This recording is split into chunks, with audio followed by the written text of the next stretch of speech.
Yo, what is up? When this tank first leaked out, I did not get a chance to do an exclusive preview on the GSOR 1008. So today we are going to take a deep dive into the Tier 8 British tank destroyer. Yes, you are looking at a tank destroyer. If you're here for the first time, consider subscribing and giving this video a like. Also, remember to leave a comment in the comment section below.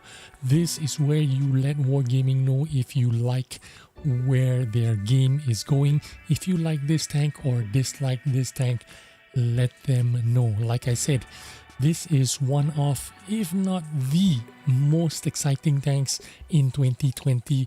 Why? We're gonna get straight into it right now. This is a tank destroyer, not a regular medium tank, not a heavy tank. This is a tank destroyer on the British Tech tree with a 4-clip auto-loading magazine. Now this tank is amazing, and I'm gonna tell you why. We are going to compare it. We're going to put it head to head with all the best tanks in Tier 8, all the best auto-loading tanks, including the Lorraine, the Somua SM, and the Progetto 46. We are going to talk about this today. I'm going to tell you everything you need to know, all the good things about this tank and a couple of bad things about this tank. First of all, let's talk about the penetration. 226 penetration is not the greatest, but it is very well capable, especially in Tier 8. You don't have to worry about any tanks in Tier 8. You can even fight with Tier 9 tanks. It's not a problem. 226 standard penetration, that's AP shells, is pretty good.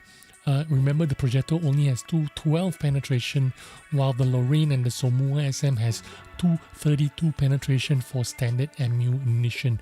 Now let's talk about the premium penetration. This is where this thing shines. 321 penetration.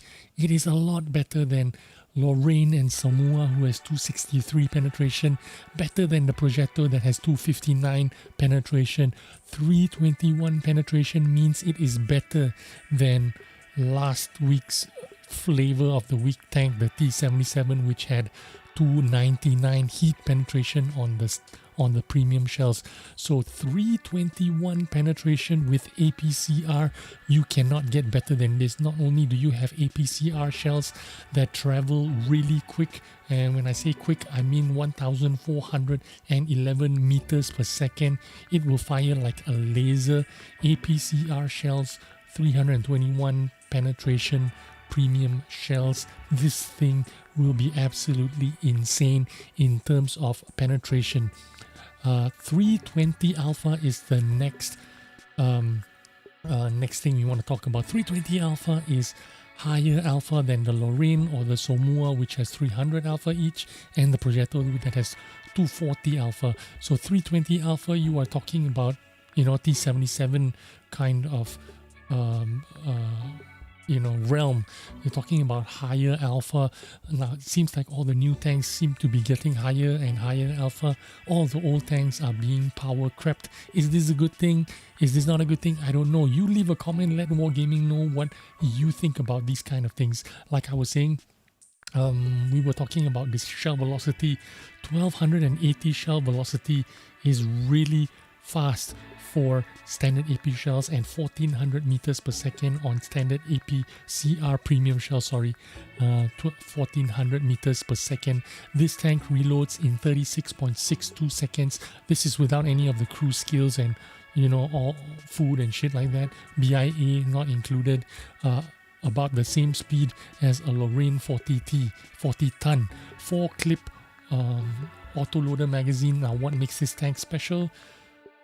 2-second intra clip, just like the T77 can fire every 2 seconds. So in 6 seconds you can unload 4 shells for 1280 clip potential. This is insane for a 6-second clip. Now remember, a Somua can do 1500 damage in 9 seconds. It takes 9 seconds to do 1500 damage. This thing will do 1280 damage in 6 seconds. That is just incredible.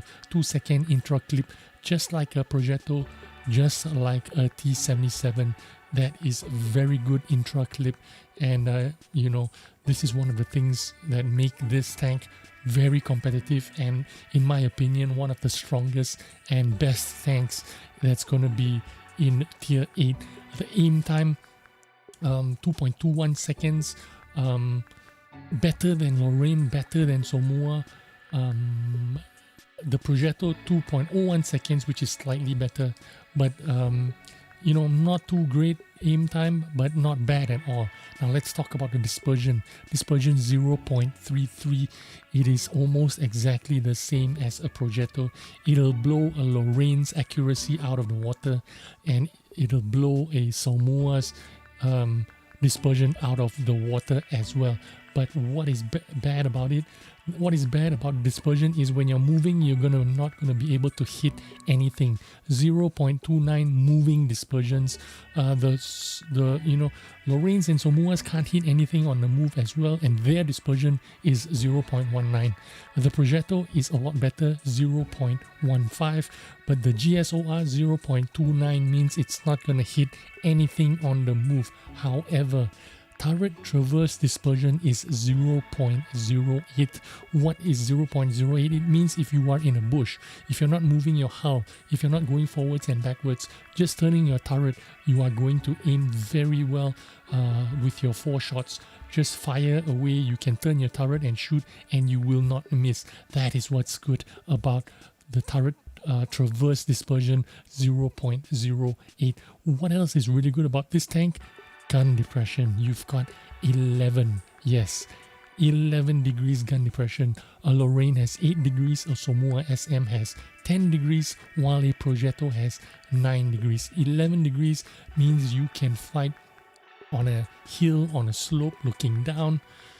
Plus that, if you have a little bit of armor like this thing, there's not a lot of armor, but 98 millimeters of hull armor frontally, 152 millimeters of turret armor frontally.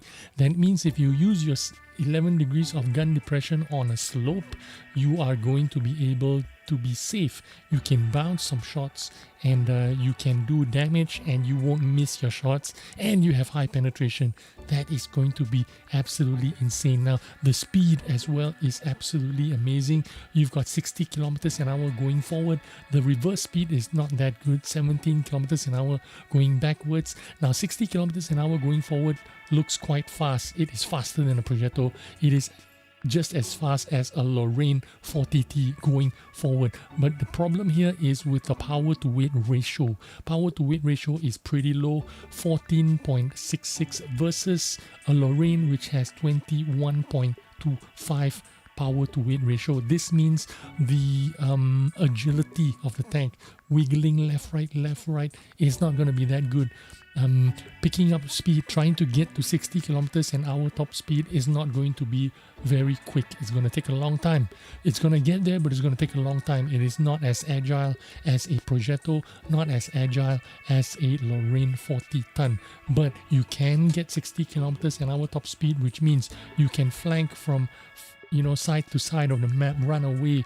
You can use that top speed, but you need to move earlier because it's going to take time for you to get to that 60 kilometers an hour top speed. Also, you have fairly good camouflage. You are talking about 17.73 stationary camo. This is standard camo, a lot better than the Progetto, a lot better than the Lorraine, which has 13.22 stationary camo. So tell me what you think about the GSOR so far, all the stats that you've seen, the stationary camo, gun handling, shell velocity, 320 alpha.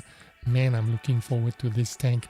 I hope I get to keep this tank as well, because this tank looks like it is going to be one of the best tanks in 2020. Hope you've enjoyed this video. If you have, please remember to leave a like and leave a comment in the comment section below. I'll see you on the next video. Bye bye.